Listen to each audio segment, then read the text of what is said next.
Hello friends, most welcome आपका। आज का टॉपिक हमारा cheating by पर्सोनेशन।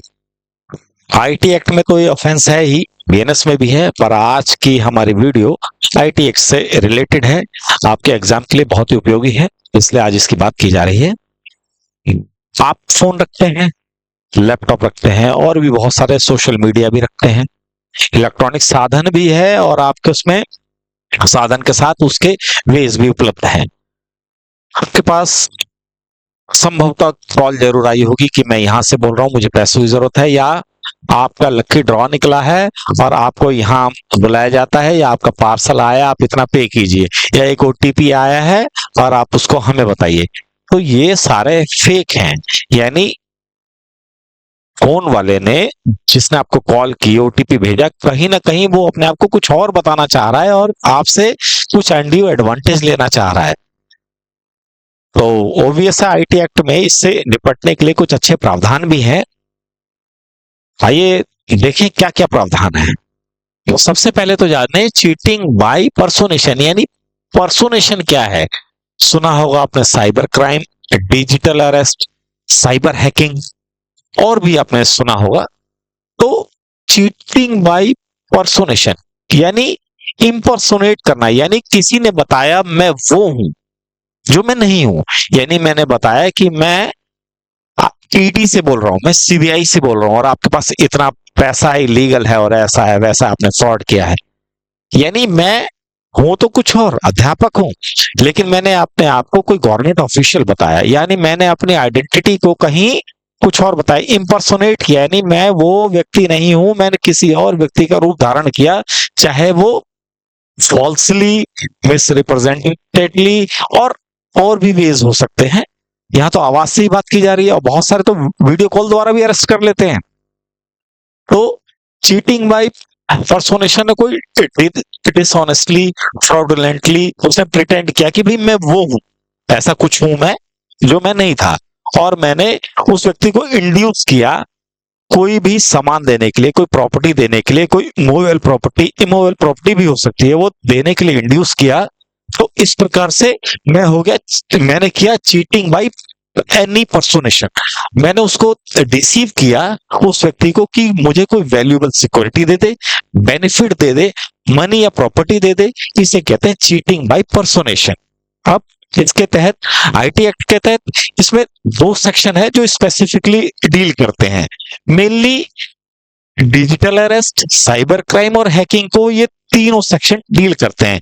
Specifically digital arrest को 66 डी ही डील करता है, लेकिन साथ साथ जब भी डिजिटल अरेस्ट की बात उठेगी तो 66 सी भी आएगा।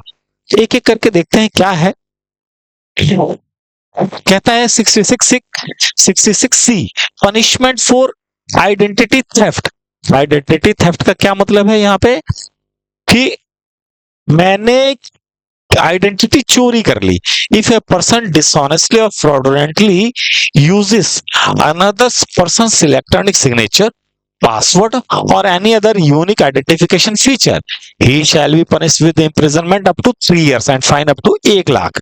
जैसे मैंने किसी का पासवर्ड यूज कर लिया, आधार की डिटेल यूज कर ली, बैंक के अकाउंट के पासवर्ड क्रेडेंशियल यूज किए, डिजिटल आइडेंटिटी करी और मैंने उसके साथ फ्रॉड किया, यानी आइडेंटिटी थेफ्ट करके।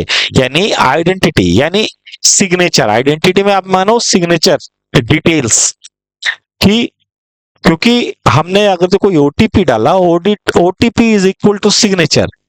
डिजिटल फॉर्म में ओटीपी सिग्नेचर का काम करता है, यानी एक पासवर्ड का काम करता है कि हाँ मैं यही हूं, और मैंने इलेक्ट्रॉनिक सिग्नेचर कर दिए कोई पासवर्ड डालते, यानी मैंने किसी व्यक्ति की आइडेंटिटी थेफ्ट कर ली, मैंने आपका फोन लिया और अपने लिए कुछ पे कर दिया।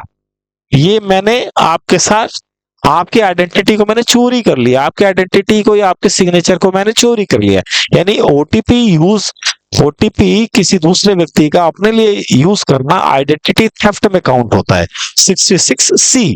अब आते हैं 66 डी पे, कहता है punishment for cheating by personation by using computer resource और device, if any person by means of any communication device और computer resource cheats by personation, that उसके लिए भी सजा 3 साल की और 1 लाख रुपए का जुर्माना। कहता है कोई व्यक्ति सीबीआई बन के बात कर रहा है, पुलिस ऑफिसर, गवर्नमेंट ऑफिशियल, चाहे वो मेल के जरिए बात कर रहा है, चाहे व्हाट्सएप कॉलिंग के जरिए बात कर रहा है, वीडियो के जरिए बात कर रहा है, या अन्य भी फॉर्म हो सकती है। आजकल साइबर वर्ल्ड बहुत ज्यादा डायनेमिक हो सकता है, हो गया है, तो और भी मोड हो सकते हैं। तो बल्कि न्यूज यहां तक आई है कि कई फ्रॉडस्टर ने यह भी बताया कि मैं जज बोल रहा हूं और कोर्ट के पीछे व्यू लगाकर और बेल भी दे रहा है। तो ऐसे भी हैं, लोग भी बेचारे नादान है, फंस जा रहे हैं। तो चीटिंग बाय पर्सोनेशन 66C और 66D में काउंट होता है। तो आपसे कोई पूछे डिजिटल अरेस्ट क्या है, 66D बताएं, बट रेड विल 66C भी बताएं। साइबर साइबर क्राइम भी इसी में काउंट हो जाएगा और हैकिंग भी इसी में काउंट हो जाएगी। हालांकि बीएनएस की कुछ धाराएं हैं, जैसे एक्सटॉर्शन की 308, चीटिंग बाय पर्सोनेशन की 319, फोर्जरी और फोर्ज डॉक्यूमेंट के द्वारा चीटिंग भी 335 और 341 में आती है। पर हमारा आज का टॉपिक है cheating by personation under IT act. तो उम्मीद है समझ आया होगा आपको। अगर एग्जाम में लिखने को आ जाता है कि डिजिटल अरेस्ट क्या है, साइबर फ्रॉड क्या है, हैकिंग क्या है, तो आप ये दोनों सेक्शन को समझा देंगे तो आपकी बात बन जाएगी। Thank you.